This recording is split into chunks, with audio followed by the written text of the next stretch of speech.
همگی خوش اومدید. در واقع ما اومدیم اینجا به ادامه نمایش ایکس باکس شوکیس. بچه تو ادامه میری در واقع بازی آوتورد دو تو با گند تو که دو کمپانی آبسیدین داره میسازه. یک سری توضیحات اجمالی و جالب داره در موردش میده. پس با ما همراه باشید تا این توضیحات رو از دست ندیم. بدون فوت وقت بریم که داشته باشید.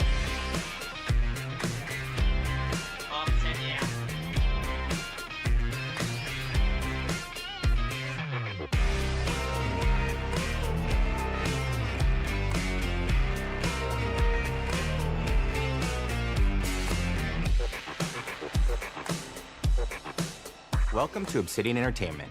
We here at the studio have joked around that this has been the year of Obsidian, with Avowed releasing early this year and now ending the year with 2 more games. And what better way to cap this incredible year for us than by doing what our studio does best, sequels.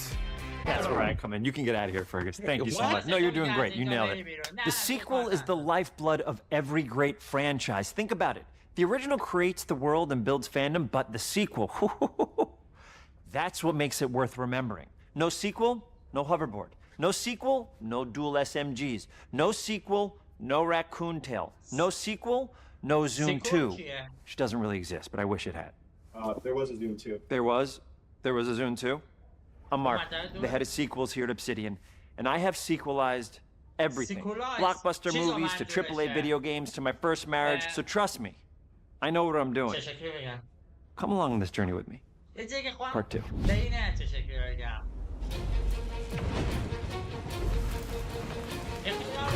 Let the killing commence.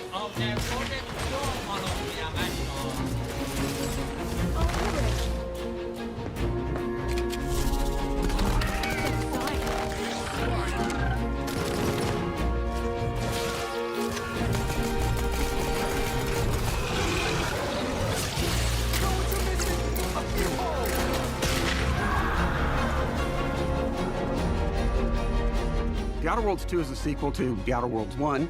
It's a continuation of the themes of robber barons in space and how people are controlled by the stories they're told by the people who have power over them.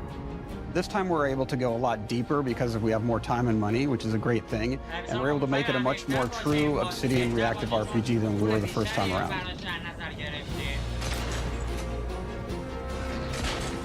So we're going deeper and more complex with everything for this sequel. Deeper story, lore, RPG interactions, reactivity, all the things we've been known for as a company. It's really a complete realization of everything people want from an Obsidian game. Surprisingly, this is the first time in over 25 years that I've had the chance to do a full sequel for a world that I helped co-create. It's really just a fantastic opportunity to explore and expand the universe in interesting ways, and to go even further with the themes of how people are affected by living in a dystopian corporate reality. You can shoot your way through it, you can talk your way through it, you can sneak your way through it. And so no matter what kind of playstyle that you like, this is just an awesome franchise and an awesome game to jump into, even if it's your first one. The first Outer Worlds was a great base to start from, as it has all the elements of a great Obsidian RPG. Interesting characters, deep worlds, important choices. In the Outer Worlds 2, not only did we want to double down on those elements, but we wanted to give players even more of it. We've also put a lot of investment into skills and traits that impact things like combat, conversations, and areas that we call RPG interactions, which are the part of the world where players can use their specific skills, perks, and backgrounds to solve problems in unique ways in our new, bigger worlds.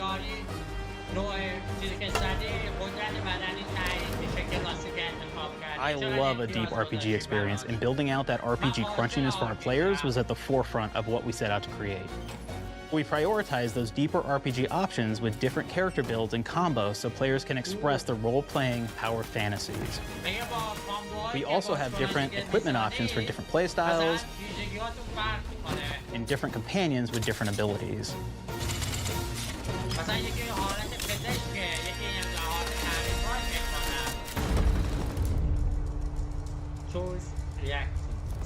In the first Outer Worlds, you start off as the Stranger, which was basically a blank slate to build on top of with various attribute points that would begin to define your personal experience in the game. You can make any kind of character you want, but we've given you a role. That role is an Earth Directorate agent. You can think of them as kind of like space cowboys or space sky marshals. They're the good guys that go into places and kind of fix everything that's wrong. You're gonna be one of those.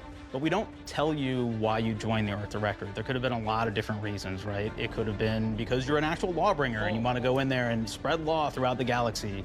It could be that you're a roustabout and you just had nothing better to do. After you pick your background, one of the really important choices you have next is choosing your traits. While we had attributes in the first Outer Worlds, we've leaned into traits for the Outer Worlds too, which are these big changes to your character depending on which ones you pick.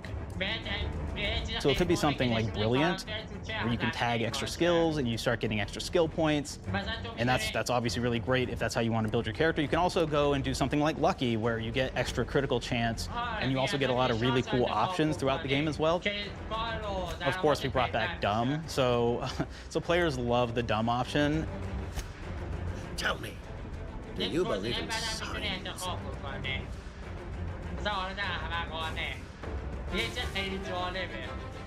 Not quite what I meant, but I like your contempt for boundaries. I could put your adventurous spirit to good use.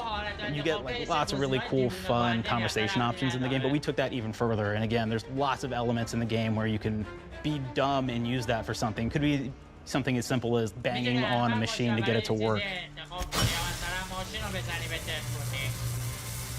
After you've invested in some of your traits, your next choices are going to be choosing your skills. The skills themselves basically allow you to build on your playstyle and what your character is doing in the game. That will be everything from playing stealthily to speccing for an explosive specialty.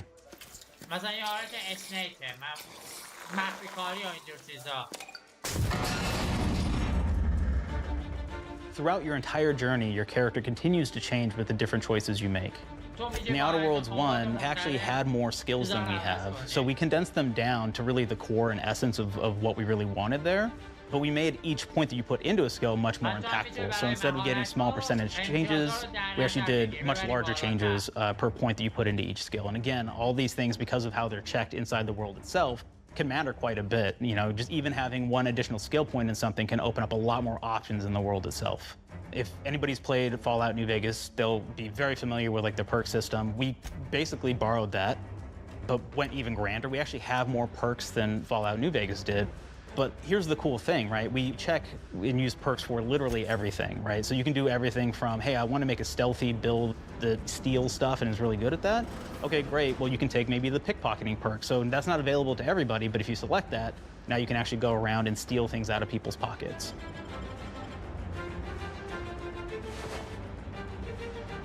There's another perk called heavy-handed, right? Where say you're a melee person, what this does is now your power attacks that you use actually knock people down.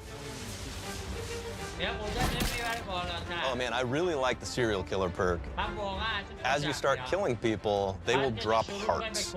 And you can take those hearts, and essentially you're taking these trophies, you could say, and it's actually giving you a permanent health bonus every time you do it. We have this perk called Assassin. Now, this is an early game perk that you can take, which every time you stealth attack an enemy, you're actually going to get a movement bonus for a certain amount of time.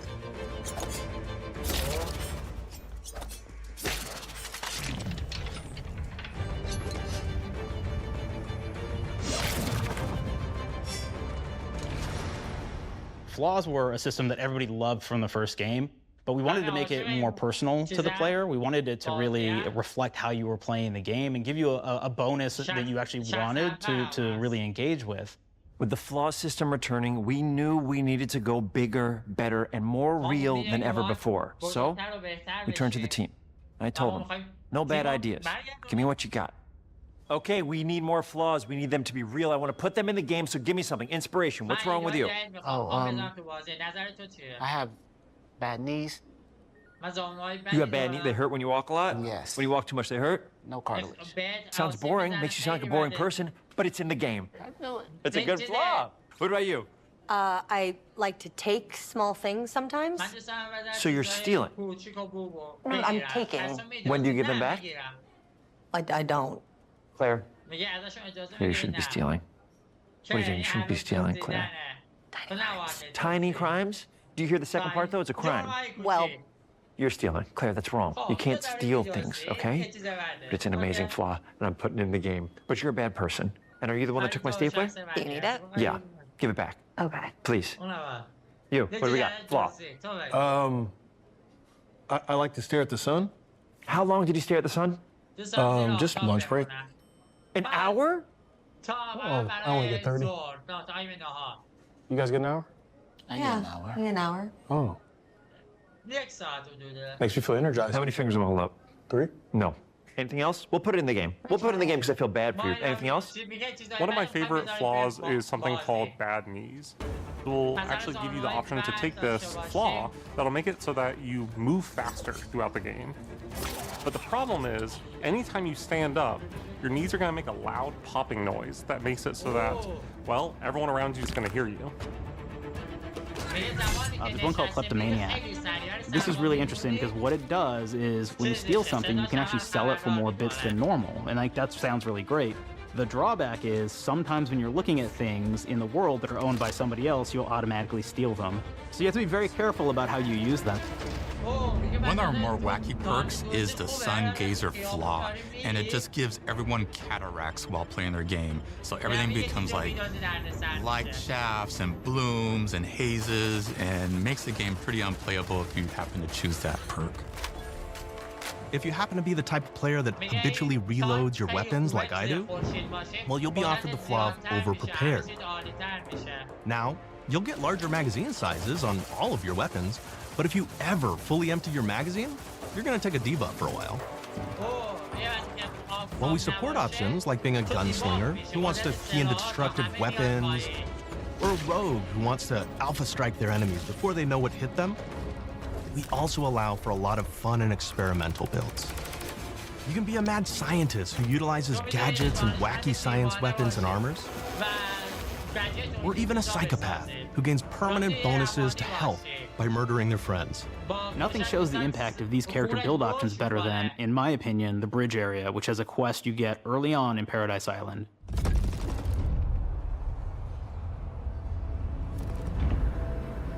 Not only do you kind of encounter this very early, and it's a very core one to the story, but it really expresses our philosophy of allowing the player to solve problems in a bunch of ways. So you may solve it by, speech options. You may talk to them and maybe have to go do a quest for them and really kind of prove that you're a friend of the Protectorate to get by. I may have need of your help, stranger, if you are ready to seize an opportunity to show fealty to the Protectorate. You could go guns blazing, and you could just take everyone out inside the POI, lower the bridge itself, and kind of get across.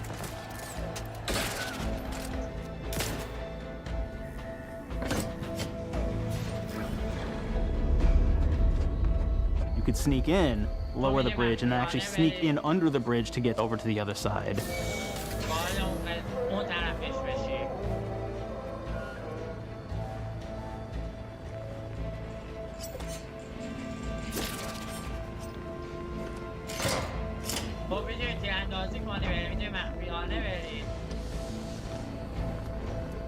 You can bypass the bridge entirely if you found like certain gadgets, like the shield gadget that protects you from poison gas as you go across, or the double jump boots, which kind of allow you to jump across the chasm and get across that way.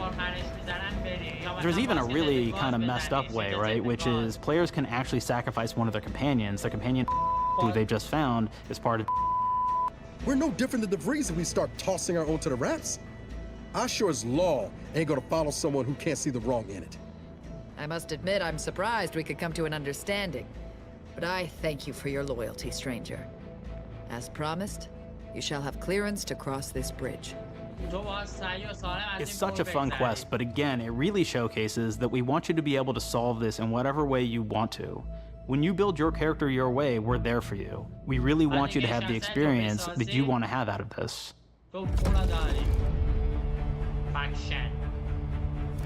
From the very beginning of our discussions about the Outer Worlds, we really knew we wanted every game to take place in a different colony.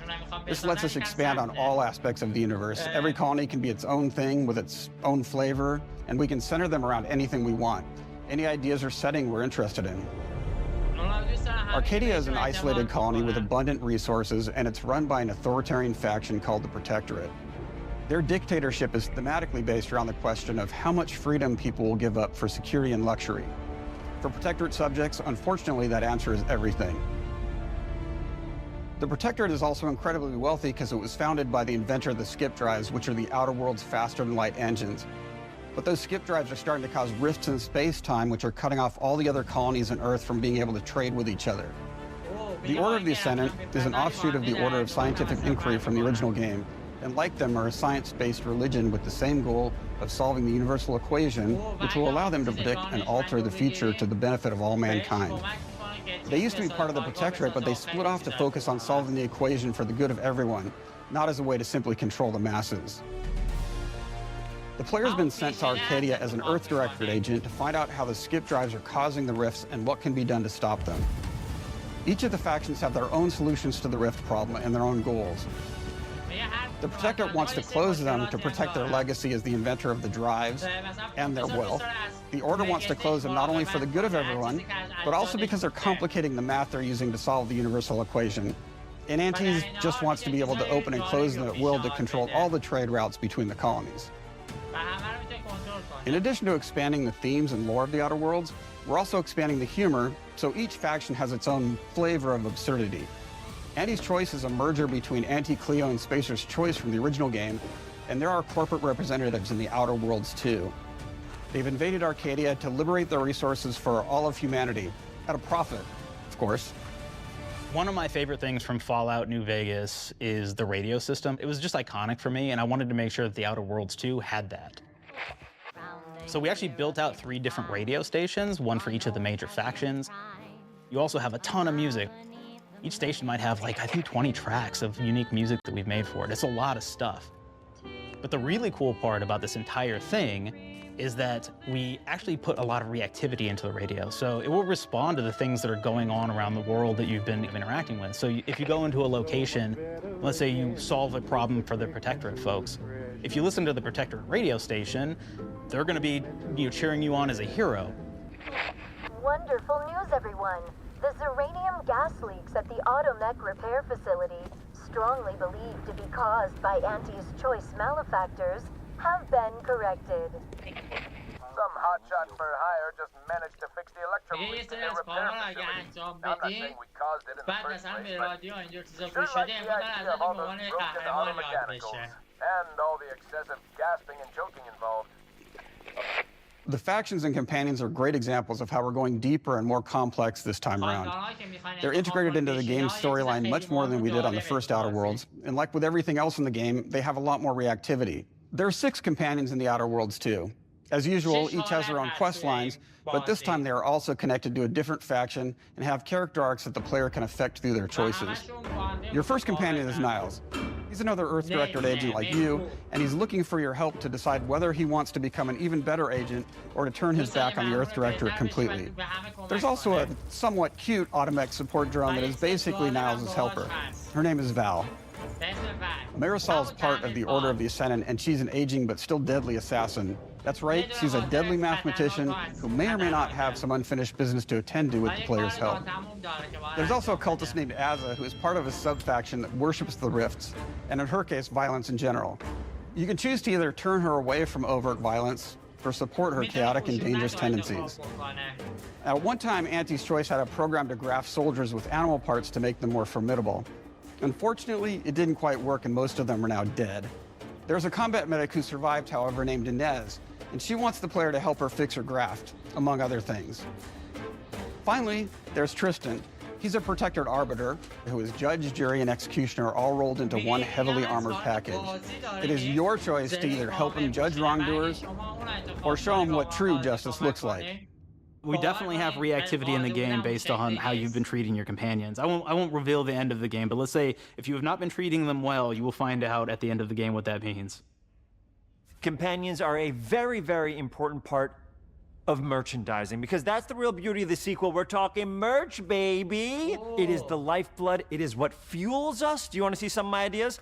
Hop, hop. Check this out.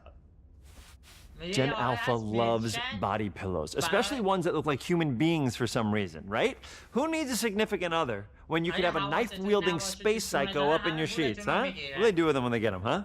Maybe a little napping, maybe a little snuggling, maybe a little nut.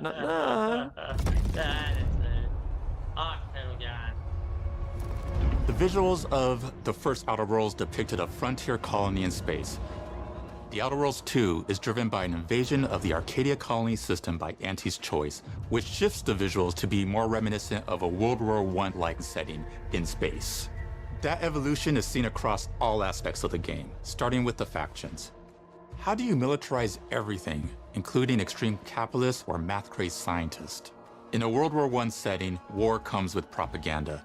The Sovereign uses it to maintain control. Anti's choice uses it to help their bottom line. The Order just wants to show how it exists within the grand plan. We want players to feel like Arcadia is a living, breathing place scarred by a long-standing war. Fairfield, one of the first towns you encounter, was once under protectorate control, but has recently been taken over by Anti's choice.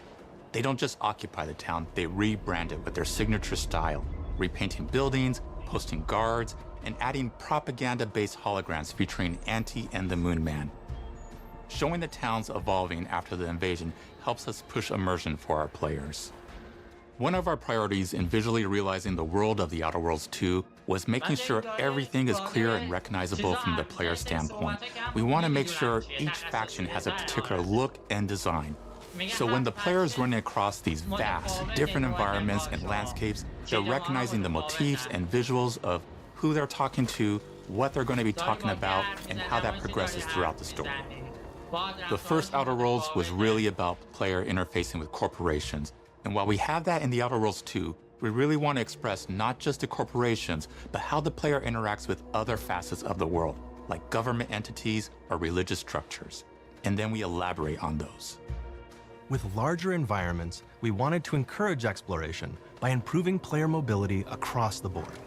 Now you can run, slide, double jump, mantle, and parkour your way through all of the nooks and crannies of these worlds. It really allows the player to just explore and have fun finding really cool stuff.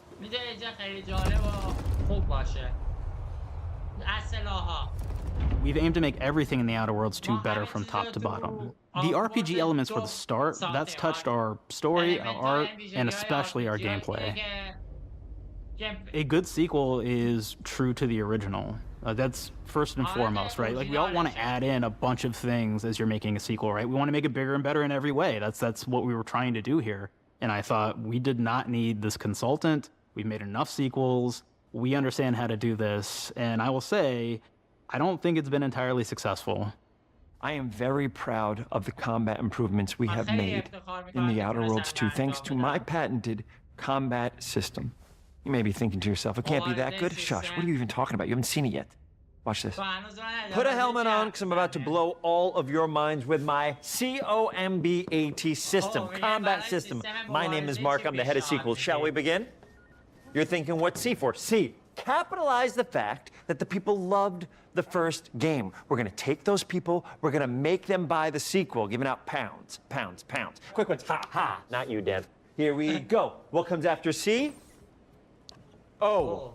Optimize for player satisfaction. I am terrified of online gamers, okay? I want to make them happy. So let's, okay? All right. Mobilize the players so they're ready for that sweet pre-order. Clap with me. Sweet. You don't have rhythm, Brandon, just say it. Sweet pre-order. Everybody has a different rhythm and it's blowing mine, and here we go. B, burglarize. What is this? It's basically just finding new ways to loot dead bodies. You know what I mean? Right, Otis? Okay, well, it's a big part of the game. A, you gotta agonize about how many people are gonna be angry that we have just put so much combat into this thing and almost no romance at all. We should look at ourselves. What is wrong with us? Huh? We can't have one love story in this? How many people have been in love? Raise your hands. Raise your hand if you're in love. Okay, are you lying? I have a wife. Put your hand down. T, toi. In French, that means two, sequel. I think that means 3. You're getting ahead of yourself. We're on 2. And how do we end it? Anything is possible. And we've established that we're the best there is, and there's no sequel better than us. And if I could just say one more thing, thank you very much. I know I've kind of changed the world of video games today. For the Outer Worlds 2, we wanted to improve gunplay in every way. We focused on improving the feel of each weapon, the way a weapon snaps into ADS, the way recoil feels when firing, and how impactful our sound effects really sell the weapon's fantasy, to things like how a unique reload animation can add a lot of character to each weapon. We've increased the variety of weapons by including new weapon types, but also through a host of fun and unique weaponry. We have things like the Bourse Blaster that fires out tumors that can explode like grenades, or can even be eaten by the player for additional health. We have a weapon called Rookie's Reward that will actually level up the more you use it throughout the game. And every time it levels up, it's got fun fanfare where it's like shooting out confetti and it's got a fun little setup. We have a really fun weapon called the pop-up gun. It fires out ad drones that will distract your enemies with corporate ads, slogans, and jingles. While your enemies are distracted, you can focus fire on them or explode these drones for additional damage. New to the Outer Worlds 2 are throwables. So you can use frag grenades to flush out enemies, smoke grenades to camouflage and escape, distraction devices to bait enemies into a stealth attack,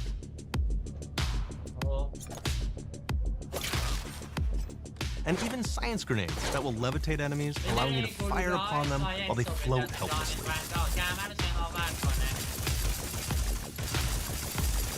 And of course, science weapons are back. We have returning favorites, like the shrink ray. This time it's been upgraded, so you can shrink your enemy down to the size of a sprat and run over them, exploding them into bits. The shrink ray, that was probably my favorite one from the first game, so we brought it into the second game, but we improved it though. So instead of shrinking your enemies for a short period of time and having them re-expand, this time they stay shrunk, and we actually added in the ability to step on them and kind of squish them and kick them, because we knew that that was the player fantasy. We knew that's what everybody wanted to do. They wanted to step on the enemies, they wanted to kick them, so we made sure to double down on that stuff. In addition to things like our returning favorites, we also have some really fun and unique new science weapons. One of them is called the Armageddon. This one's really cool because it actually shoots out these masses that are like these little arms that will stick to people or cover or all kinds of different things, and they will continue to just hit them until they get destroyed. And we have another one that's just super cool called the Spectrum Dance Saber. This is a melee weapon that actually lets you attack to a musical beat. And if you continue to do that, you'll actually get additional bonuses each hit you do. One of my personal favorite weapons is called the Big Bang. It's just a big freaking gun that uses material harvested from rifts to shoot out a giant ball of energy, vaporizing everything in its path. Now, ammo's extremely rare for this weapon, but you can use it in just the right situation to devastating effects. Like another great one is Gary. If you wear Gary, he will lash out at your opponents as you're walking through combat. So we even have science armors, and we've really kind of shown off what we thought was really great for the player from a science perspective. We're all about letting people play the game their way. There are some players who prefer to be immersed in a first-person view, taking in all of the details. But there are others who really prefer to take the world in from a third-person perspective. Why not allow both? Well, now you can swap between the two, letting you enjoy the experience in whatever way you like. One of the things I really like about having the third-person mode is being able to see all of the fun and unique armors and armor combinations and weapons that you can equip your player with. All of the actions that you could do in first person, so you're double jumping around, you get to see your character in that way. And you get to take in the world and see things in a different light.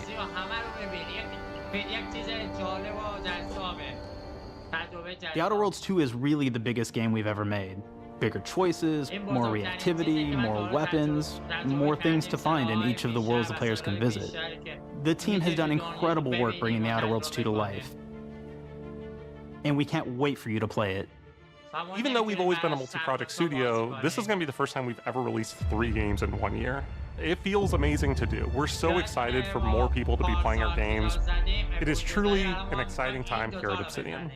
We're exploring worlds big and small while expanding on franchises that we've created, and we have no plans to slow down. We hope you all continue to come along with us as we do what we do best, make your worlds your way.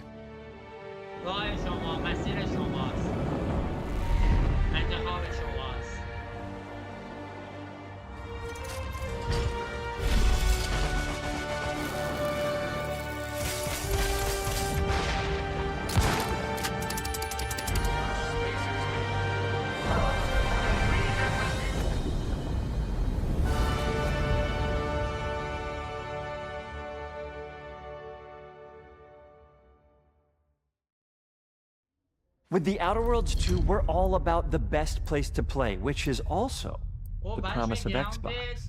You can play The Outer Worlds 2 on this Xbox, but it may be hard to play it when you're staring at all these beautiful holes. Let's cut that. You can play The Outer Worlds 2 on this Xbox. Oh yeah, now that's Microsoft. Or you can take a phone call on this Xbox, then play The Outer Worlds 2 right after. Excuse me, I'm getting a call. Hello? What am I doing? I'm playing The Outer Worlds. Hello? Yeah, this is Mark. I didn't know I had jury duty today. You could play The Outer Worlds 2 on this Xbox, but it takes 2 people to lug around safely. We're gonna go up to my apartment, okay? And this is an Xbox you actually wear that also plays The Outer Worlds 2. What do you think, Claire? This is amazing. Are you playing? I think so. Fantastic. So now this is actually not an Xbox, so you cannot play The Outer Worlds 2 on it. You can't play anything on this. I guess Bread. You ever play Bread where you take it out of one slot, put it in the other? I don't have friends. If you pre-order the premium edition now, you'll get early access, which is like a prequel to the sequel, or launch the sequel to the pre-order, or like, why are any of us alive at any time? It doesn't matter. Either way, my job here is done. It's time for the Grounded 2 portion of the Direct, which is sort of like the sequel to the Outer Worlds 2 portion of the Direct, which I absolutely just hit a home run with. You know, it's really nice to see my influence go on to other games. Take it away, team.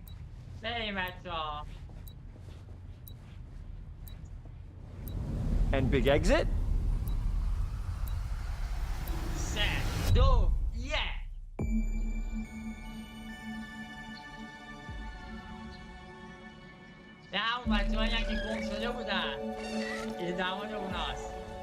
We're so proud of Grounded. What started as a small passion project to make a quirky game where you're shrunk down to the size of an ant, trying to survive in the backyard, grew into something way bigger than we ever imagined. Over 25 million of you jumped in, explored, built, crafted, and fought off giant bugs together. Y'all helped make the entire experience very special to us. The team's been cooking up a ton for Grounded 2, and we're so excited to talk about it. I had to grease some palms to steal a bit of time from the Direct to give you a deeper look. There's so many possibilities and ideas that didn't make it into the first game, so with the sequel, we have the chance to dream bigger. To achieve those dreams, we partnered with the amazing folks at Eidos Montreal. Together, we're taking Grounded from the backyard to an even larger world, the Brook Hollow Community Park. When we started working on Grounded 2, we knew that we wanted to make a bigger world. Fortunately for us, Eidos Montreal became our main partner on developing Grounded 2. They have a lot of similarities to the sorts of things that are important to us at Obsidian. They tend to make very narratively strong games. They make games with really deep characters and great character progression. They make games with great gameplay. Everyone at Eidos Montreal is thrilled and honored to be working with Obsidian Entertainment. Our two studios share a lot of DNA.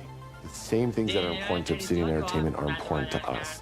Choice and consequences, player communities, and doing justice to great IPs and great franchises. The fact that we're the first partners that they're working with to make a sequel to their franchise feels like we're an important part of their history. The events of Grounded 2 take place 2 years after the first game. The same 4 teenagers are returning. So there's Max, Hoops, Willow, and Pete. They're a couple years older, which means they've gone through a bit more high school, a bit more mature. It's 1992. The world's a little bit different. But we're still in that fun, nostalgic era of the early 1990s. In Grounded 2, we're moving the action out of the backyard and into the Brook Hollow Community Park. Not only is it bigger, it allows us to tell a lot more stories and expand the world of Grounded by exploring what the community of Brook Hollow has been up to and what they've been through. The park overall is about 3 times the size of the backyard, and our initial starting area is actually the same size as the entire backyard from the first Grounded. The reason we wanted to move into a park wasn't just to create a bigger world, but was to give us the opportunity to explore the community of Brook Hollow and what secrets have they been hiding. What we love and what we're excited about in terms of the park is the opportunity to create environments and landmarks that are mundane at normal size, but are colossal wonders when you're the size of an ant.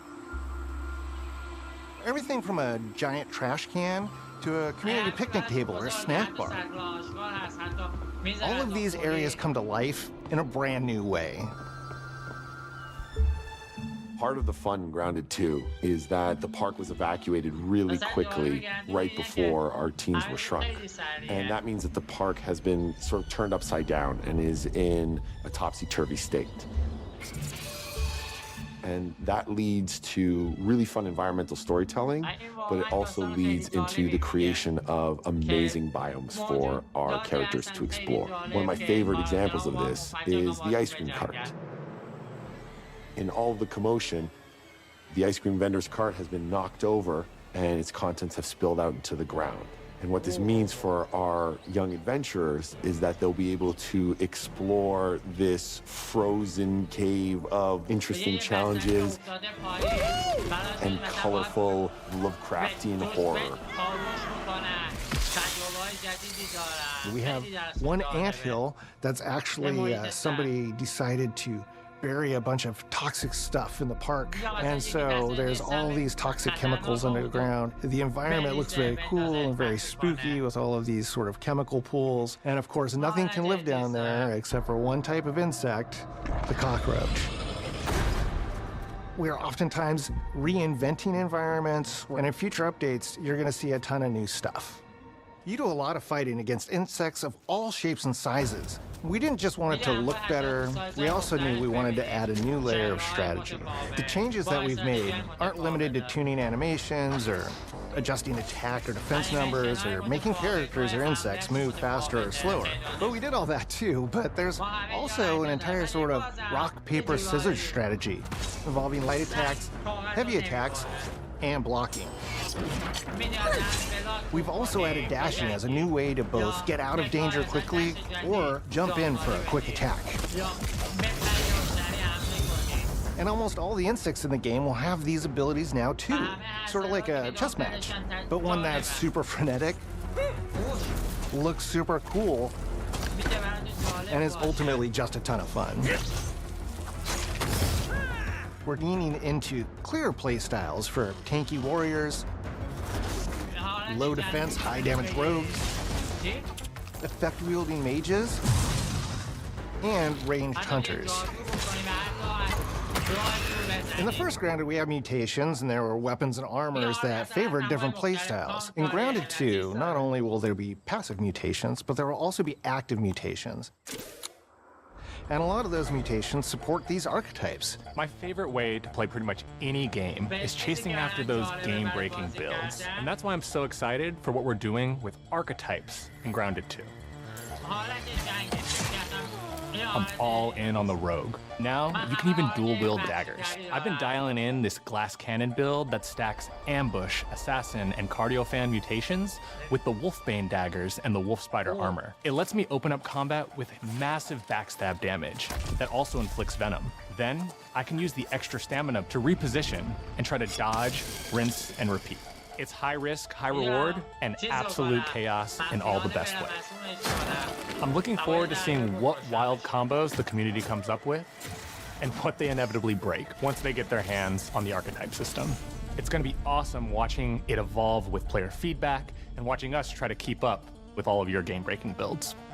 One of the great things about Grounded is the variety of players it attracts. From builders to crafters and everything in between. If you've ever watched me on Casually Grounded livestream, you'd know that I'm neither.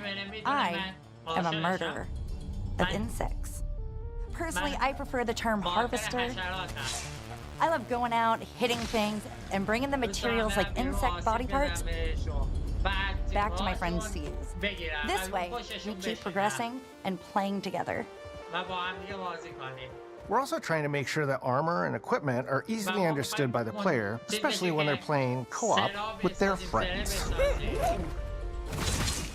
It was really, really important for us to deliver on all of that for the bigger space and experience, because that was the only way we could truly support the feature the community has been asking for since the very first Grounded release.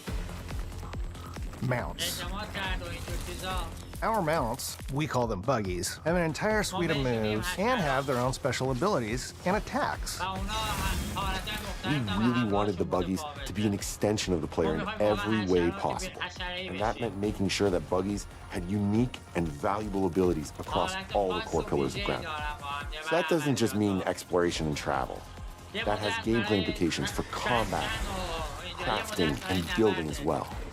Just like how we wanted to expand on player playstyles throughout the game, we're going to make sure that every buggy that we add has its own personality.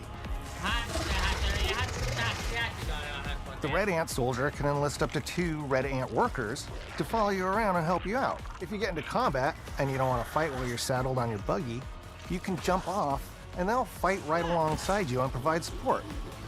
The Orb Weaver buggies are a little less useful when it comes to general utility, like building a base or harvesting, but they're awesome when it comes to combat. Sure, their defenses aren't super strong, but they're heavy hitters.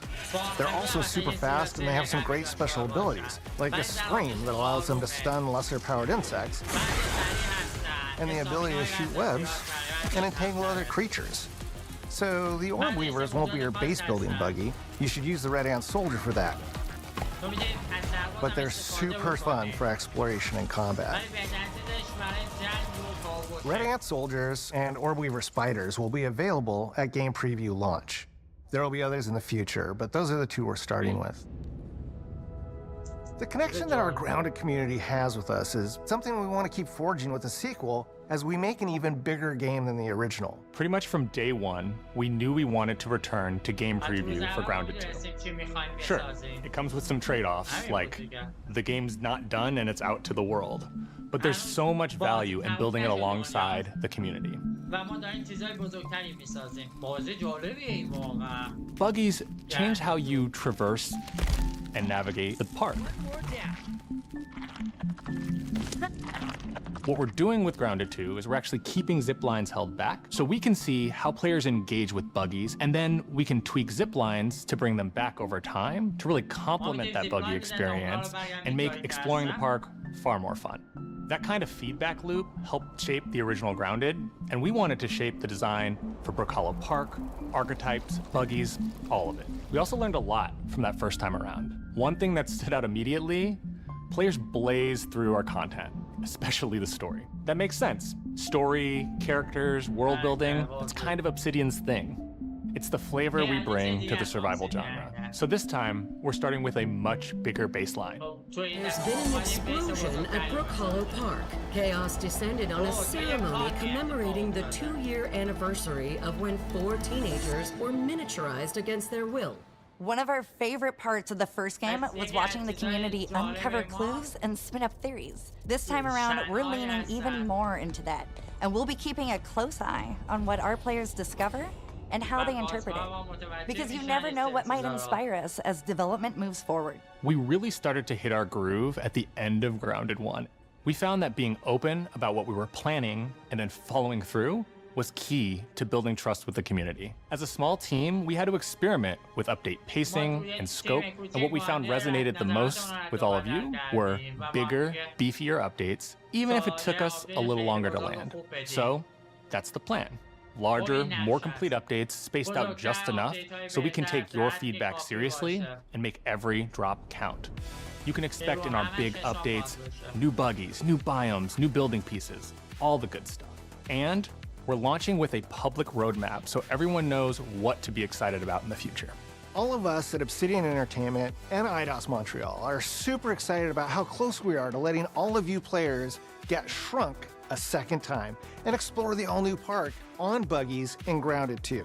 If you're a returning Grounded player, we're really looking forward to you experiencing all the improvements. If this is your first time getting tiny, then all I can tell you is that a world with an entirely new perspective and an entirely new feel awaits you in Brook Hollow Park. It's time to ride together and survive together.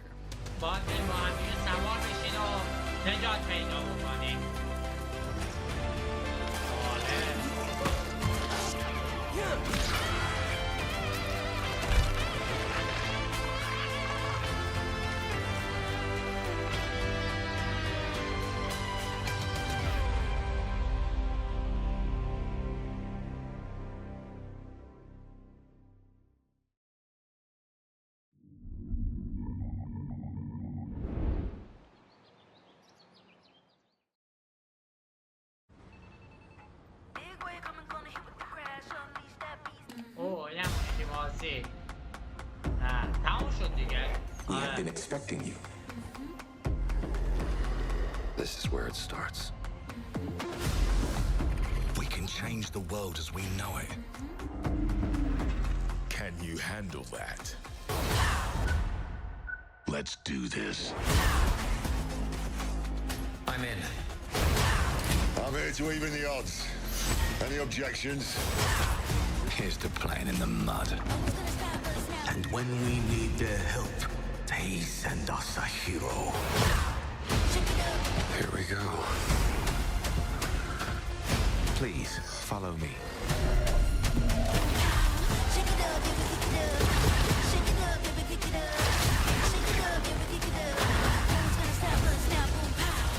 Well, hello there. It looks like you're about to do some renovations. Keep your filthy pickers off me! You think I care? This is gonna be awesome.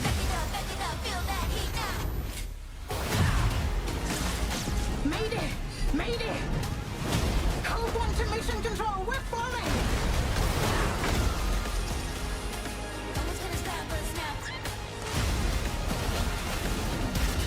Had enough yet?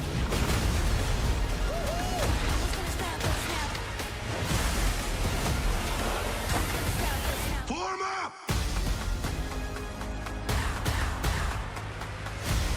It's game time, baby!